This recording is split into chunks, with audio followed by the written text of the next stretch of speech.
Libye, 1er septembre 1969. Les fils du désert prennent le pouvoir sans verser une goutte de sang. C'est la Révolution blanche.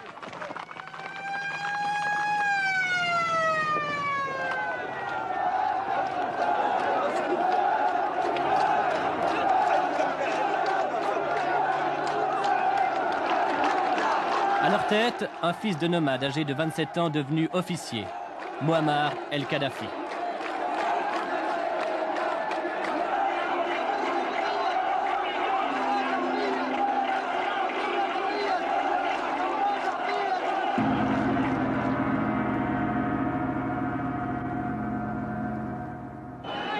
Au cœur de Tripoli, devant une foule enthousiaste, le bouillant colonel lance son premier défi.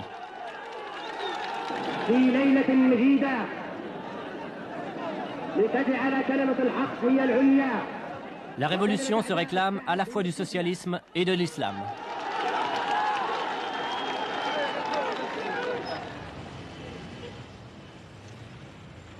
Douze ans plus tard, le même endroit, rebaptisé Place Verte aux couleurs de l'islam, un jour ordinaire.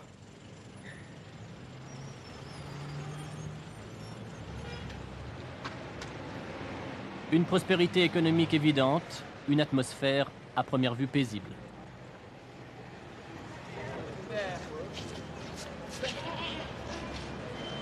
Les immeubles de style colonial évoquent l'Italie, le maître de jadis.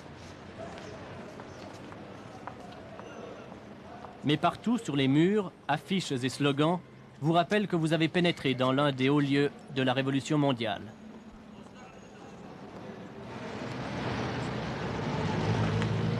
Le frère leader indique à ses fidèles le chemin à suivre.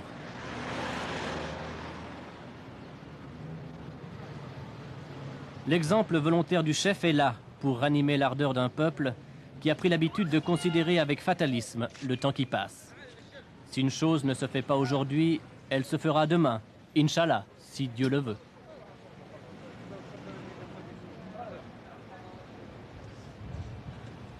Depuis 1977, vous avez renoncé au titre de président, vous avez confié le pouvoir au peuple. Mais aujourd'hui, on continue à voir partout votre portrait. Alors, quel est exactement votre rôle?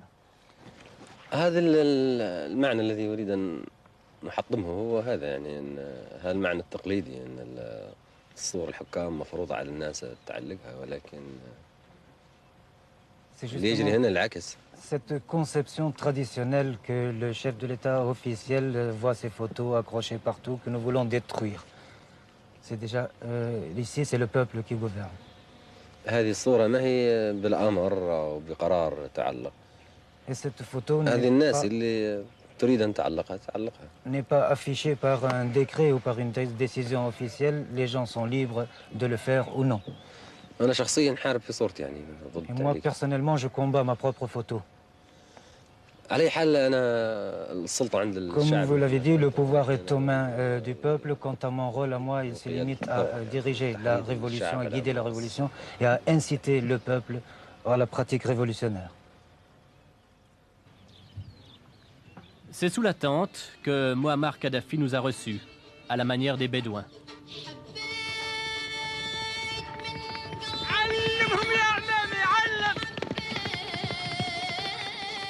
Dans le 5e cavalier, titre d'un célèbre roman de politique fiction, Kadhafi avait pris les traits terrifiants d'un homme qui met le monde en danger. De cet homme tant redouté et si bien protégé, voici le palais et le décor quotidien à l'heure du thé de menthe.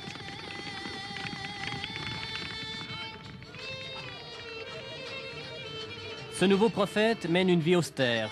Il ne boit pas, ne fume pas et accomplit chaque jour les saints prières rituels du musulman.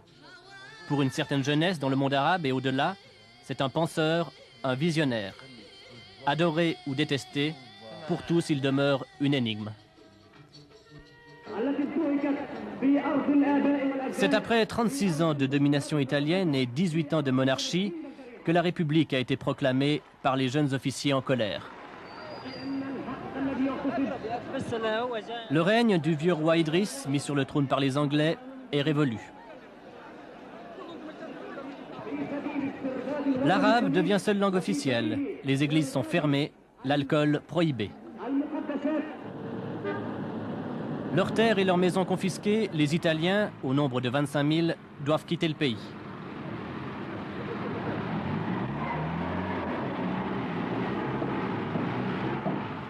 À leur tour, les troupes britanniques et américaines s'en vont. Les banques et les compagnies pétrolières sont progressivement nationalisées.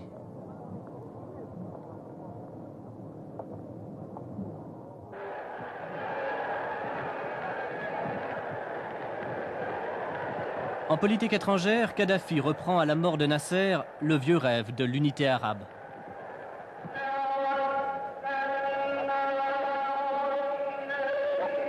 À l'Égypte de Sadat, au Soudan, à la Syrie, à la Tunisie, au Tchad, puis à nouveau à la Syrie, il proposera inlassablement une union politique.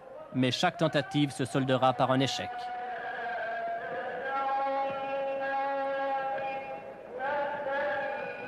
L'Égypte, plus tard, choisira le camp américain et le rapprochement avec Israël. Après la signature des accords de Camp David, Sadat devient le traître numéro 1. L'unité arabe passe aussi par le combat contre Israël. Kadhafi fait front commun avec les dirigeants les plus durs, hostiles à tout compromis. Le président syrien Hafez el-Assad et le chef de l'Organisation de libération de la Palestine, Yasser Arafat. En 1977, c'est à son peuple que Kadhafi lance un nouveau défi. Il renonce à son titre de président et proclame la Jamaïria, un mot nouveau qu'il a inventé lui-même et qu'on peut traduire par l'état des masses. C'est le peuple qui exerce directement le pouvoir, dit Kadhafi, mais tout en haut, le frère leader veille et guide les masses sur le bon chemin de la révolution.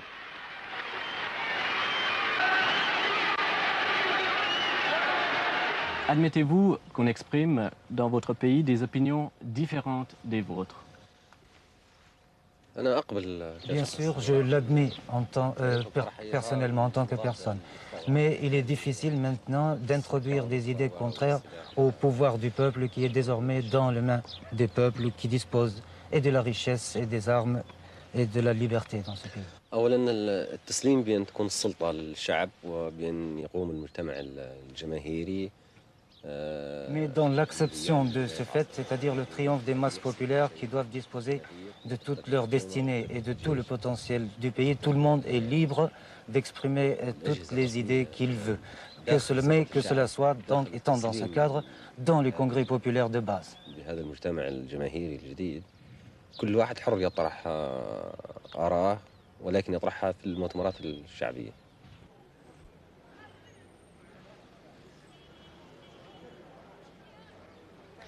Ces congrès populaires de base ont lieu une fois par année dans chaque quartier et chaque village. Ils se réunissent dans une école ou sous une tente durant une semaine. Le quartier élit ses représentants locaux.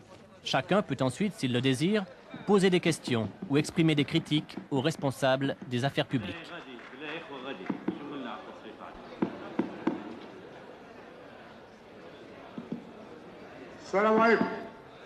Bonjour. En réalité, la question ne se pose pas en termes de secteur public ou de secteur privé. Je connais le secteur public. Il ne fait que refléter l'avis des fonctionnaires qui prennent des décisions bureaucratiques. De toute façon, au bout de 4 ou 5 ans, un fonctionnaire, quelle que soit sa bonne volonté, sera absorbé par le système. Inspiré de l'ancienne Jemaah, l'Assemblée bédouine, le Congrès populaire est sans doute l'aspect le plus original de cette démocratie directe, dont les Libyens font aujourd'hui l'apprentissage sous les spots de la télévision qui diffusent les débats en direct. Nous ne voulons pas de retraite. Tant que l'homme peut bouger, marcher, même lentement, il doit travailler. Moi, si j'arrive à 80 ans et que je suis malade, je préfère mourir plutôt que de ne rien faire.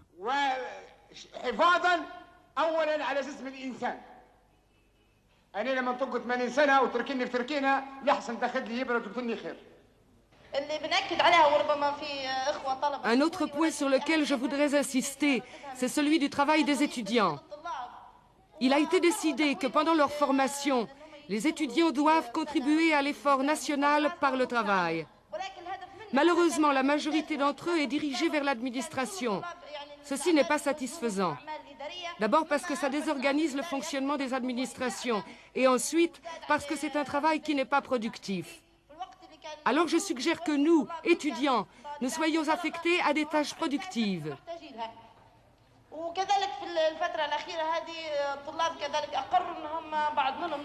Dans l'économie, le pouvoir a été également transféré au peuple. Les ouvriers élisent des comités populaires pour gérer les entreprises. La difficulté reste toujours de choisir les gens les plus compétents. L'autogestion, pour l'instant, n'a pas corrigé l'une des faiblesses du régime, la lenteur administrative et le règne de la bureaucratie.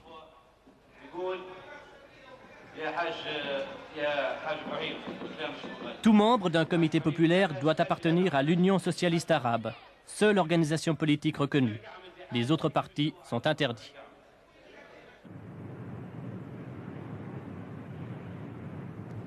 C'est au pétrole que Kadhafi doit sa fulgurante ascension. 1 million de dollars à l'heure et des réserves pour au moins 50 ans. L'or noir constitue 99% des exportations. La Libye ne vit que par le pétrole. À l'époque du roi Idriss, il était encore possible de filmer librement les champs pétroliers, comme en témoignent ces images ramenées en 1969 par une équipe de la télévision romande. Aujourd'hui, les ports et les installations pétrolières sont gardés comme des zones militaires où il est interdit de filmer. Toute prise de vue clandestine peut vous conduire en prison. Avec le recul, on savoure cette affirmation péremptoire du consul de France, faite en 1955. Les experts sont formels, disait-il, la Libye n'a pas une seule goutte de pétrole.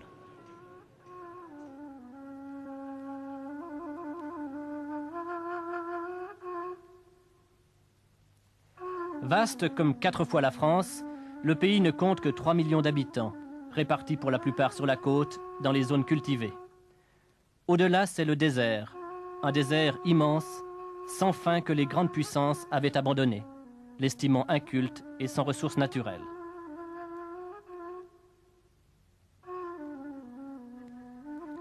À cette terre aride, Kadhafi le Bédouin a jeté un défi, puiser de l'eau dans ses entrailles pour la faire reverdir. Aujourd'hui, à coups de milliards, on irrigue le sable. Dans ces immenses grains de beauté qui défilent sous l'avion, le blé a germé.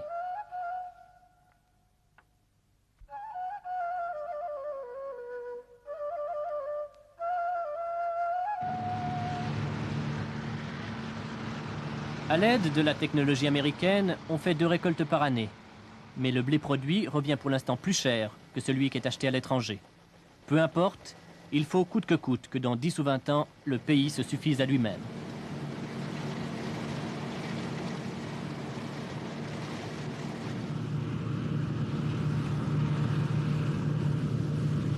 Avec frénésie, la Libye veut rattraper son retard. En 12 ans, 8000 km de routes et d'autoroutes ont été construits. Des contrats fabuleux sont signés avec des compagnies occidentales, indiennes ou japonaises.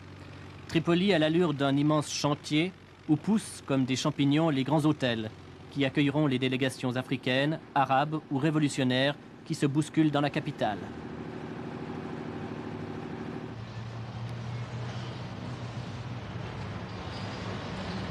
Sur les chantiers, pas ou peu de Libyens. Et si les maîtres d'œuvre de ces nouvelles tours de Babel ont la plupart du temps la peau blanche, ici par exemple des ingénieurs suédois, les ouvriers, eux, viennent de beaucoup plus loin, de Thaïlande ou des Philippines, par charter.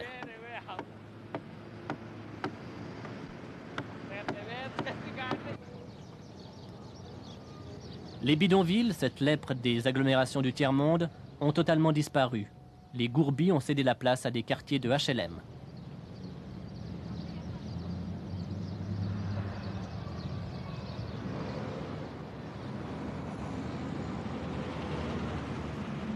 Et si le décor obéit désormais aux normes standards de l'Occident, la façon de vivre, elle, reste tout imprégnée des habitudes locales.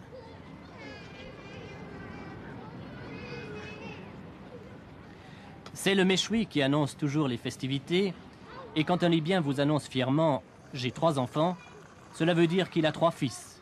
Les filles ne figurant pas encore au décompte familial. La démographie est galopante, mais des écoles attendent tous les enfants.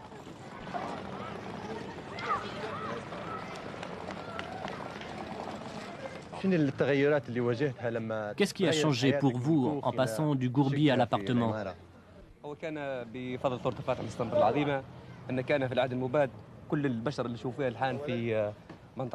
Tous les gens que vous voyez vivre dans ce quartier, avant la révolution du 1er septembre, ils vivaient dans des conditions misérables. C'est grâce à la révolution qu'il y a eu un changement. Les gens vivent mieux en ayant accès au bien-être.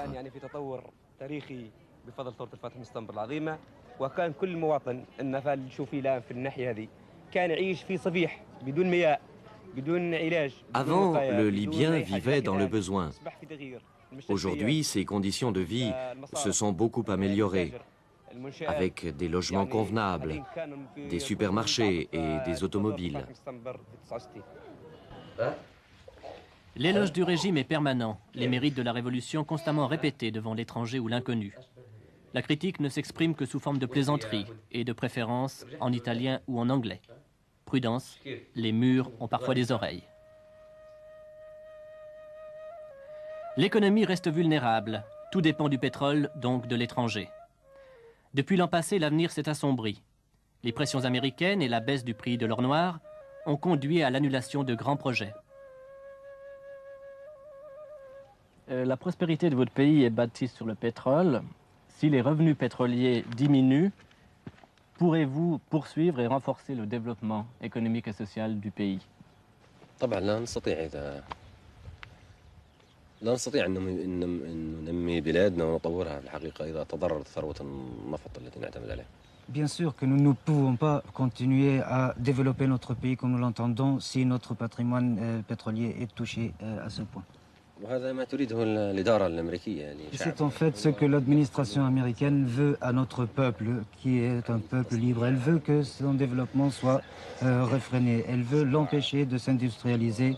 Elle veut l'empêcher de continuer ses victoires contre le désert ici par le projet agricole qu'il fait. Et il veut l'empêcher de construire ses écoles, ses logements et le garder dans l'arriération pour justement qu'il finisse par s'agenouiller devant la volonté de l'administration américaine.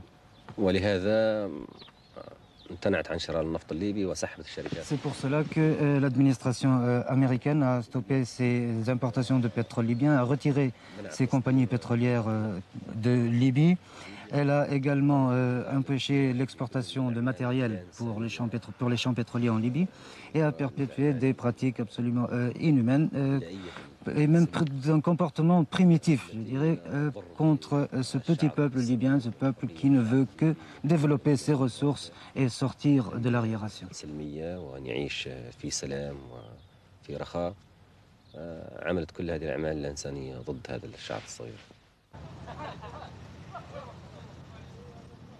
Défi économique aussi, en plein Orient, dominé par le bazar et le petit commerce, Kadhafi a nationalisé.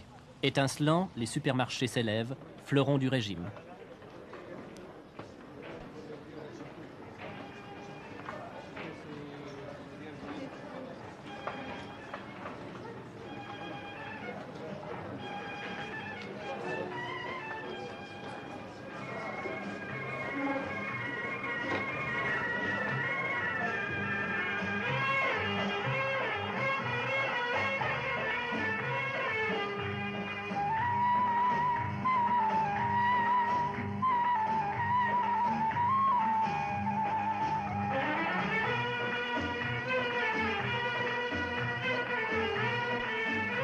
Dans cette caverne d'Ali Baba où presque tout est importé, la pensée du frère leader côtoie les appareils les plus modernes.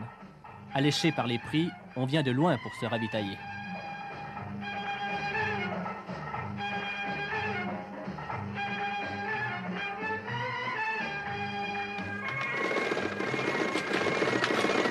Au moment de payer, plus de marchandages ni de palabres, mais des prix fixes.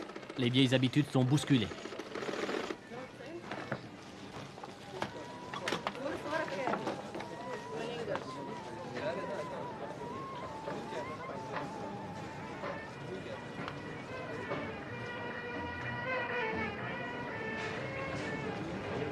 Comment fixez-vous le prix des marchandises?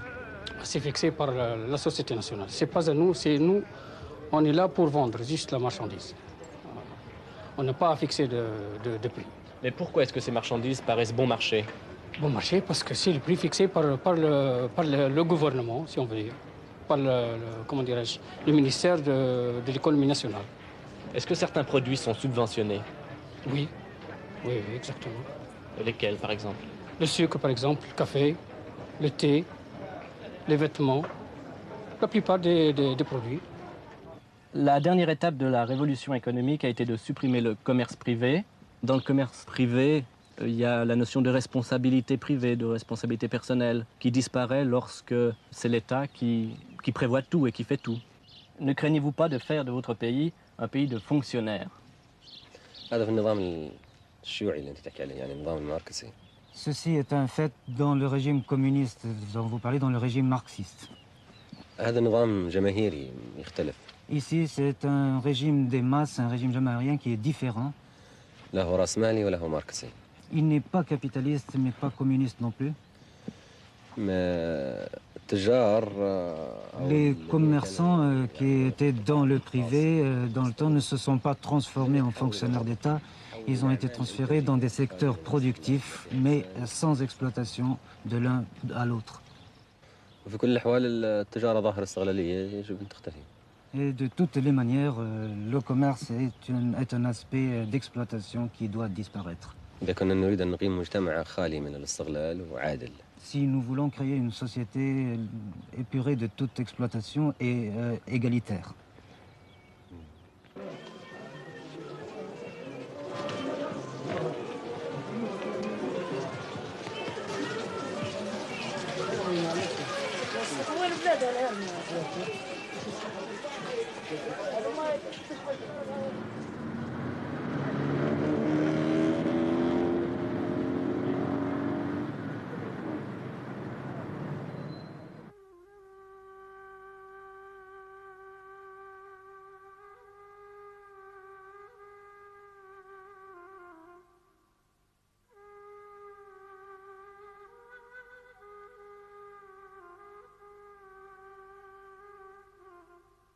Que faisiez-vous avant d'être dans le supermarché? قال لك شنو كنت تشتغل قبل تخش كنت نشتغل مع تاجر. لا انت بنفسك تاجر. انا لا موظف، لا موظف معه. Il était, comment dirais-je, ouvrier c'est un grand commerçant lui-même. Et qu'est-ce que ça a changé pour lui? قال لك شنو يتغير عندك بالنسبة لك أنت؟ تغير لنا طبعا بالنسبة لعملية الأسواق هذه اللي هي تجربة جديدة. C'est une nouvelle expérience. Parce qu'avant, les commerçants privés exploitaient le peuple. Lui, il est content, mais est-ce que son patron, celui qui possédait le petit commerce, est-ce qu'il est content aussi? Bien sûr, mon ancien patron n'est pas content, parce qu'il n'a plus les bénéfices qu'il tirait de son commerce. Maintenant, tous les bénéfices sont pour le peuple libyen. Avant, il ne travaillait pas et il gagnait de l'argent. Maintenant, il n'y a plus de profit individuel. Mais qu'est-ce qu'il fait maintenant, son ancien patron? Je ne sais pas. Il se peut qu'il travaille dans une autre société. La suppression du commerce privé a fait des milliers de mécontents.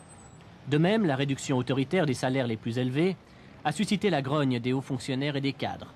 Heureusement que parfois le bakshish, pourtant interdit, rétablit l'équilibre. Longtemps tenu à l'écart des délices de l'abondance, tout un peuple s'abandonne aujourd'hui à sa soif de consommer. Peut-on encore être révolutionnaire quand on a assez d'argent, un logement gratuit, parfois 2 voitures, 3 vidéos ou télévisions, et l'école et les soins gratuits?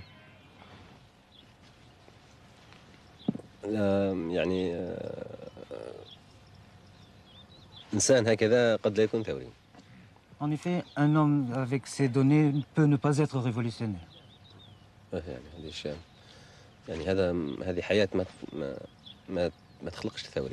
C'est un genre de vie qui ne crée pas l'homme révolutionnaire.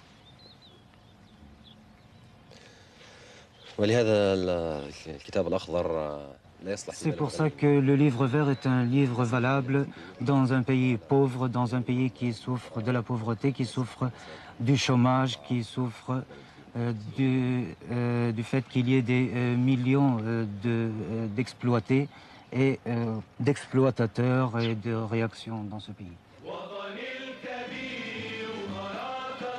Les Chinois ont eu leur petit livre rouge. Les Libyens possèdent leur livre vert, recueil de la pensée politique, économique et sociale du frère leader. Abondamment traduit, il est distribué à des centaines de milliers d'exemplaires à travers le monde. Ses principaux slogans accompagnent la population dans sa vie quotidienne. Des comités populaires partout. Les parlements sont la falsification de la démocratie. La maison appartient à celui qui l'occupe.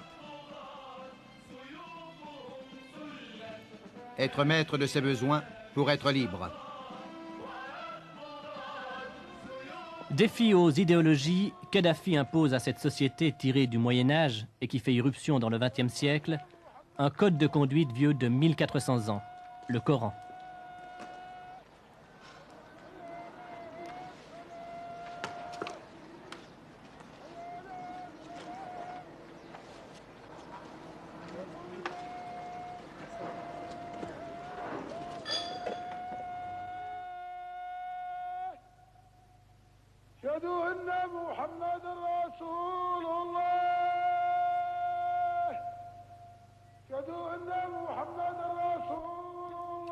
La première révolution, celle qui s'opère à l'intérieur des consciences, n'a-t-elle pas sa source dans le texte saint, dont un verset dit « Allah ne modifie pas ce qui se trouve dans un peuple avant que celui-ci ait modifié ce qui est en lui. »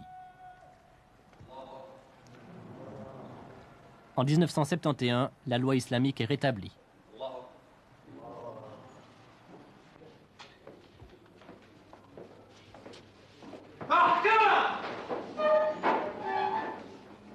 Comment la justice est-elle rendue? Le Coran est désormais à la source du droit libyen. Les lois relatives au vol, à l'assassinat, à l'adultère, à la diffamation, à l'usure, à la consommation de drogue et d'alcool ont été révisées dans l'esprit du texte saint.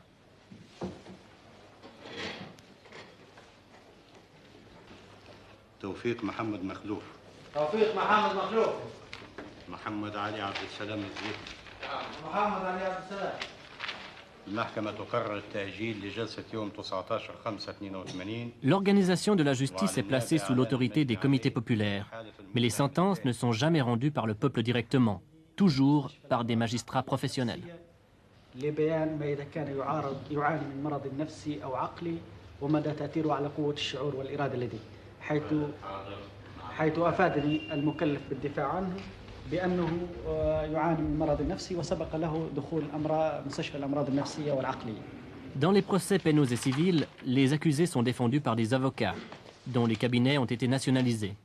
Ils sont aujourd'hui des fonctionnaires du secrétariat à la justice.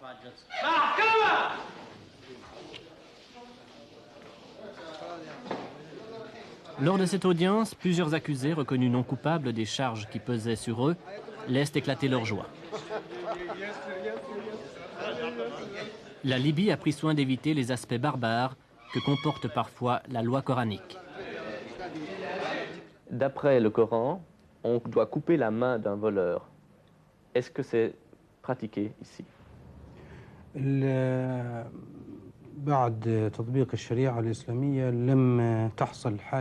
Jusqu'à présent, il n'y a pas eu un seul cas de main coupée. Jamais on a eu les preuves irréfutables qui auraient permis de prononcer cette sanction. De toute façon, la loi coranique précise bien qu'on ne coupe la main que pour des vols bien précis. Ce n'est pas valable pour n'importe quel vol.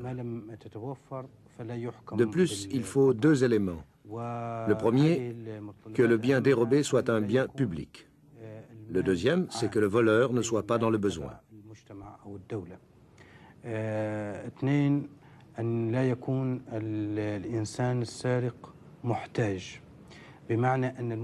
En outre, cette règle n'est applicable, selon le Coran, que dans une société où il n'y a pas de pauvres, pas de nécessiteux et pas de chômeurs. Ce qui, actuellement, n'est pas le cas en Libye. Par conséquent, ce châtiment n'est pas appliqué.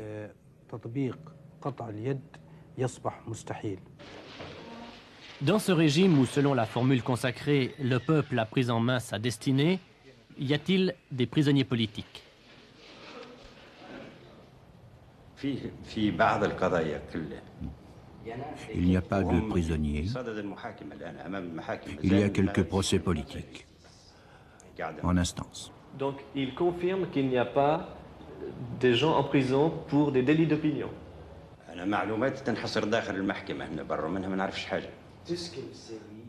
Moi, je ne connais que ce qui se passe à l'intérieur du tribunal. Ailleurs, je ne sais pas. Mais qu'est-ce qu'il y a alors à l'extérieur de la justice?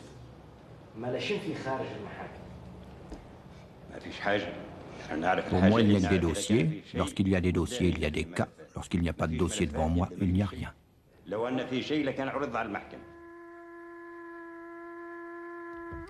Les dossiers d'Amnesty International sont plus accablants.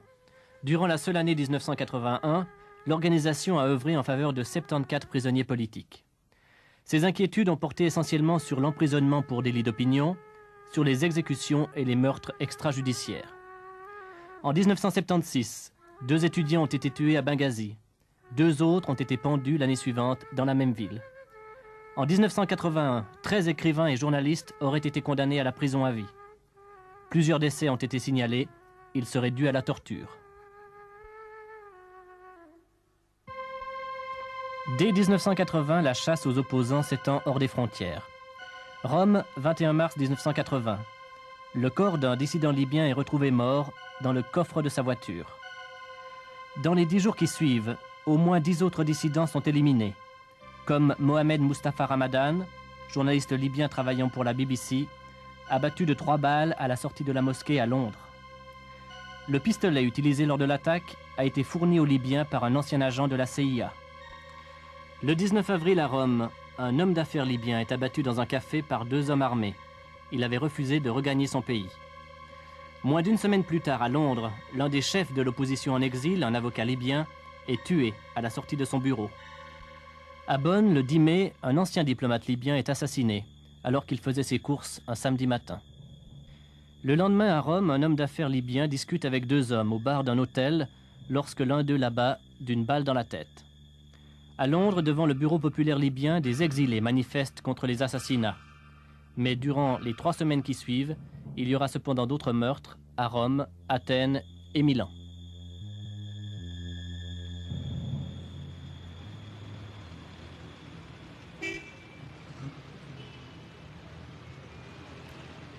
Avec la même ardeur qu'il met à éliminer les obstacles mis sur sa route, Kadhafi bouscule l'un des principaux tabous qui pèsent sur la société libyenne.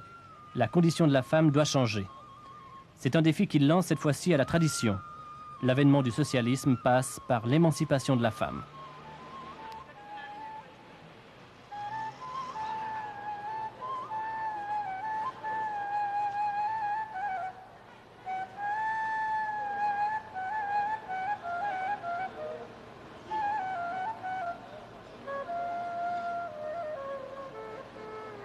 Turkia incarne cette nouvelle génération.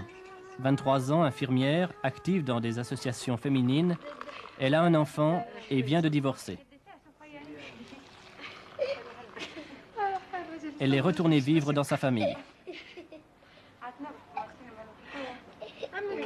Autrefois, l'homme pouvait à sa guise répudier sa femme. Aujourd'hui, il faut le consentement des 2 époux. Dans le cas de Turkia, c'est elle-même qui a demandé et obtenu le divorce. La femme, elle a ses droits comme le mari. Lorsqu'elle veut divorcer, elle fait prévaloir ses droits et son mari accepte le divorce. S'il n'y a pas d'entente, il n'y a pas de vie conjugale possible.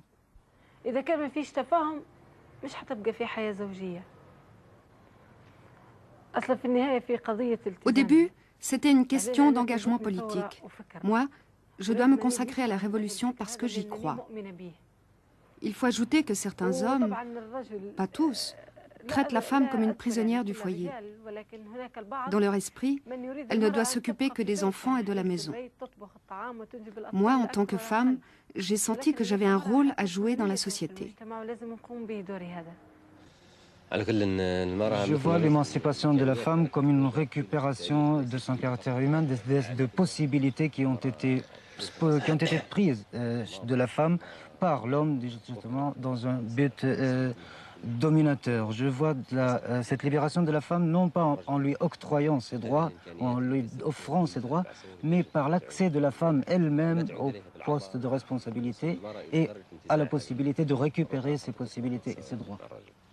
Est-ce que vous avez personnellement rencontré le colonel Kadhafi? Kadhafi rencontre beaucoup de gens simples parce que lui-même est un guide simple et populaire. Mais vous, personnellement? Je l'ai rencontré plusieurs fois durant des congrès ou avec des délégations. Et qu'est-ce que vous lui avez dit au colonel? Comme il est guide de la Révolution, quand on le rencontre, on en profite pour s'imprégner de ses idées. C'est notre guide.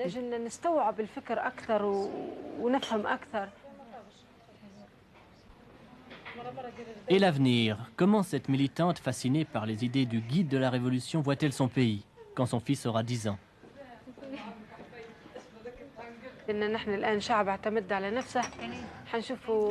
Nous sommes un peuple qui n'a compté que sur lui-même. Nous voulons transformer le désert en verger verdoyant. Le peuple sera éduqué. Chaque membre de notre jeunesse tiendra son rôle et sa place. Et les femmes aussi.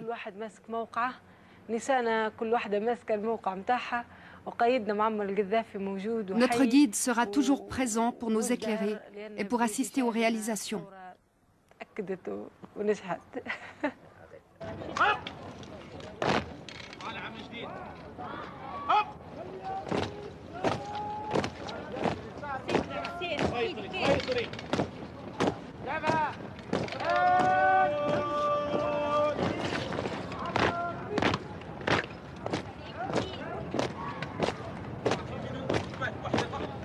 Dès l'âge de 15 ans, les jeunes filles sont incitées à faire partie des forces armées. À l'Académie militaire de Tripoli, elles peuvent suivre un entraînement physique, politique et militaire. Pour celles qui ont choisi cette voie, c'est un moyen d'échapper à la famille et à la tradition. La libération passe par le maniement des armes.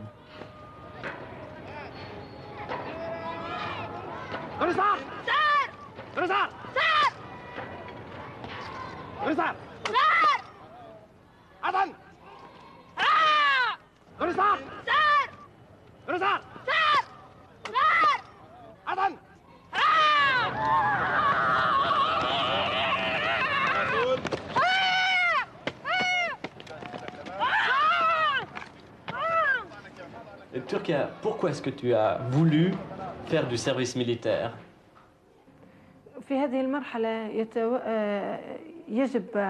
Parce que durant cette étape de la Révolution, la femme doit aussi accomplir son devoir, d'autant plus que la nation arabe est confrontée à beaucoup d'agressions. Hommes et femmes, nous devons unir nos efforts pour vaincre l'ennemi et nous défendre contre l'impérialisme.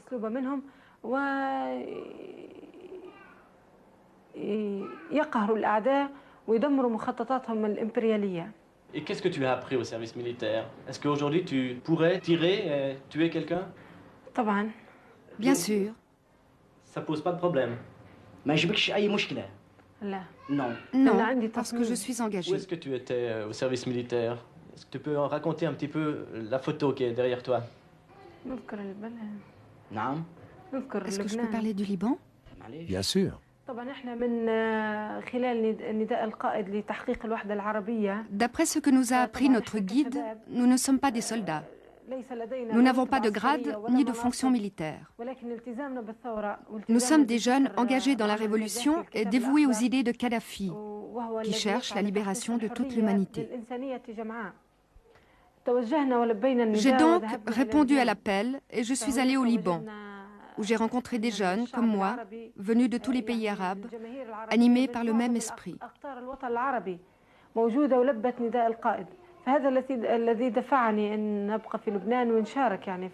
J'ai donc partagé le combat de mes sœurs palestiniennes contre l'ennemi sioniste.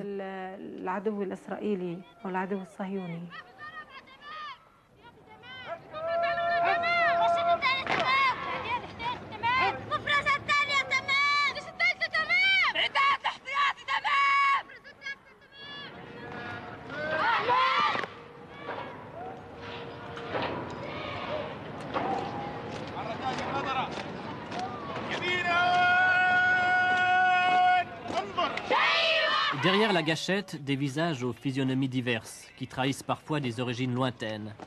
D'où viennent ces jeunes combattantes?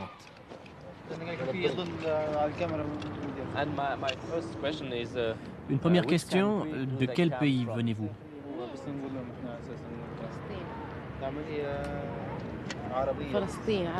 Arabe de Palestine. Arabe de Libye. Arabe de Syrie. D'Algérie. De Palestine. Palestine. Syrie. Égypte. Pourquoi êtes-vous venu ici au lieu de vous entraîner en Syrie ou dans votre pays? بالنسبة لنا مازال الكليات العربية العسكرية ما فتحت مشان هيك بما اني أول كلية لبينا النداء ودخلنا الكلية. Il n'y a pas d'académie militaire pour les femmes en Syrie, alors comme il y en a une en Libye, je suis venue. Souhaitez-vous regagner votre pays et vous battre? طبعا نرجع لبلادنا اللي ننضم للجيش العربي وندافع ونقاتل معاه من أجل القضية العربية. Bien sûr, nous retournerons dans nos pays respectifs et nous nous battrons pour la cause commune. Que voulez-vous faire après avoir quitté la Jamaïria? تحرير أرض فلسطين المحتلة تحرير أرضنا العربية. Le but principal, c'est de libérer la Palestine et les terres arabes occupées.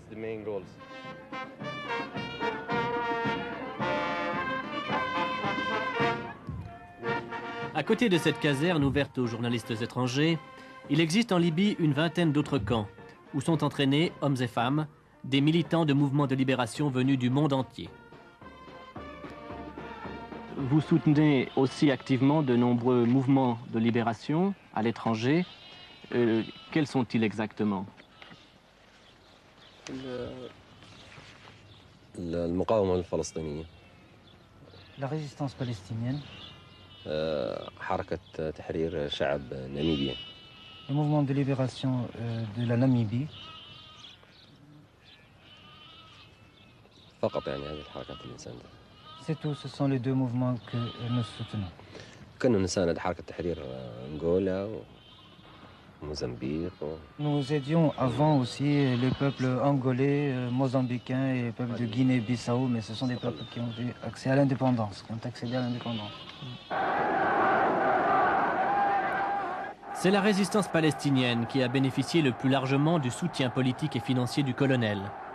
En 1972, après l'attaque contre les athlètes israéliens des Jeux Olympiques de Munich, la foule de Tripoli acclame les corps des saints palestiniens tués à la suite du raid. La Libye leur offre des obsèques nationales. Les Palestiniens ont noué à plusieurs reprises des relations étroites avec des groupes terroristes. Cela a valu à Kadhafi l'accusation d'être le principal banquier du terrorisme international.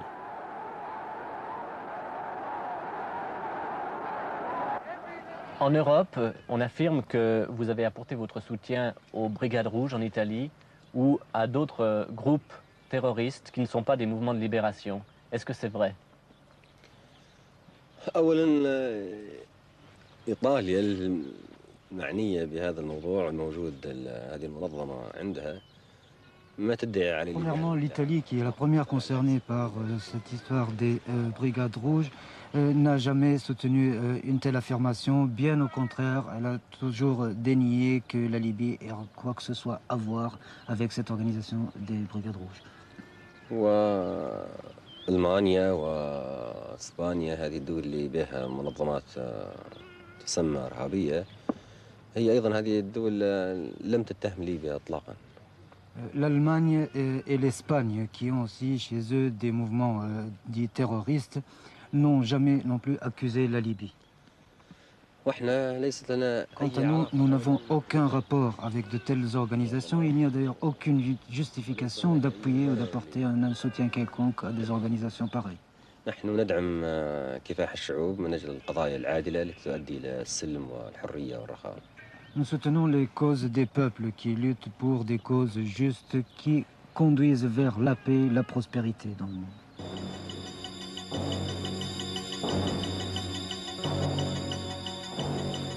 Selon David Newsom, ancien ambassadeur des États-Unis à Tripoli, Kadhafi a fourni dans le monde entier de l'argent, des facilités d'entraînement et dans certains cas des armes à pratiquement tous les groupes révolutionnaires. La liste irait des sandinistes du Nicaragua, à l'IRA provisoire, aux Basques espagnols, aux autonomistes bretons et corses, aux insurgés musulmans d'Asie, ainsi qu'à l'armée rouge japonaise.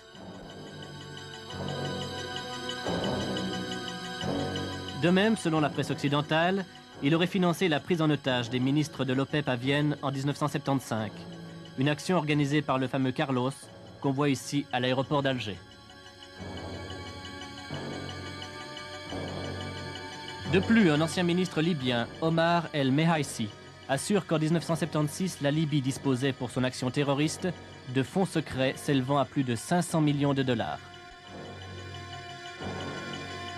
À plusieurs reprises, la Libye a accueilli sur son sol des avions détournés par des commandos, comme ce Boeing des Japan Airlines, incendié par l'armée rouge japonaise à Benghazi en 1973.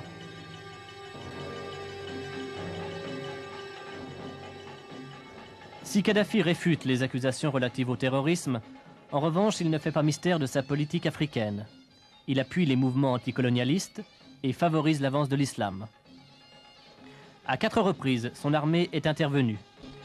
En 1977, guerre éclair avec l'Égypte et première défaite. Sadat l'appelle le fou de Tripoli. En mars 1979, Kadhafi vole au secours d'Amin Dada, attaqué par la Tanzanie, deuxième déroute militaire. Septembre 1979, intervention en République centrafricaine. Les soldats libyens arrivent trop tard, Bokassa est détrôné. Enfin le Tchad, 5000 soldats occupent le pays en 1980. Quelques mois plus tard, Kadhafi retire ses troupes.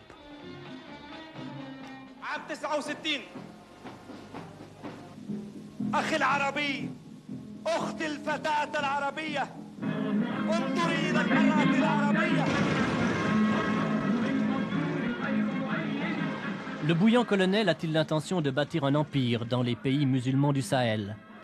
À l'appui de ses ambitions, il dispose d'un formidable arsenal, constitué principalement d'armes soviétiques, mais aussi, par souci d'indépendance, de matériel acheté en France, en Italie et en Grande-Bretagne. Il préconise une troisième voie entre capitalisme et communisme.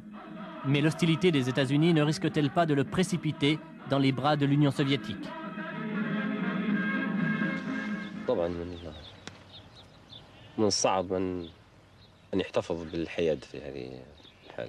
Il est en effet extrêmement difficile de maintenir la neutralité dans ce cas.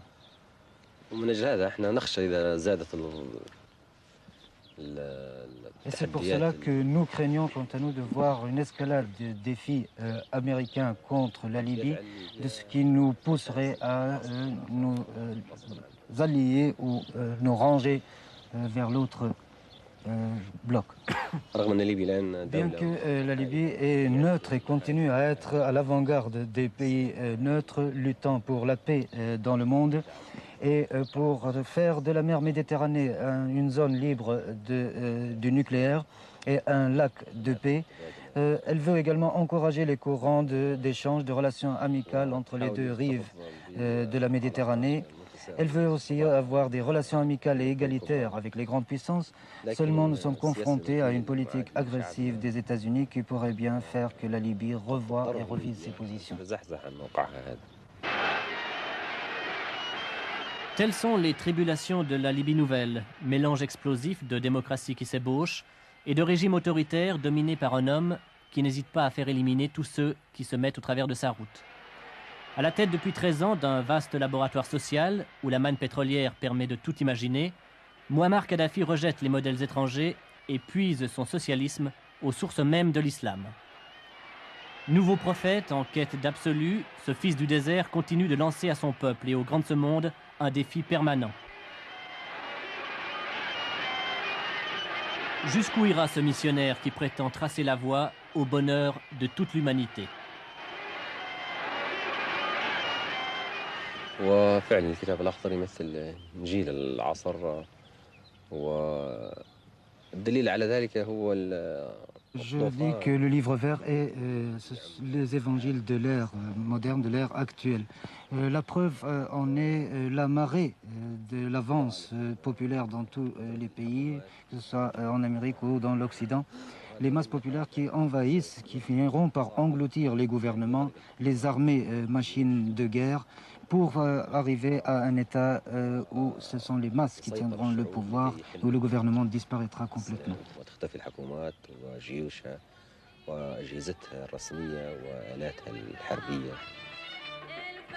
Utopiste peut-être, mais étrangement lucide, Kadhafi conclut son livre vert sur la démocratie par cette phrase. Telle est la démocratie véritable du point de vue théorique. Mais dans la pratique, ce sont toujours les plus forts qui gouvernent.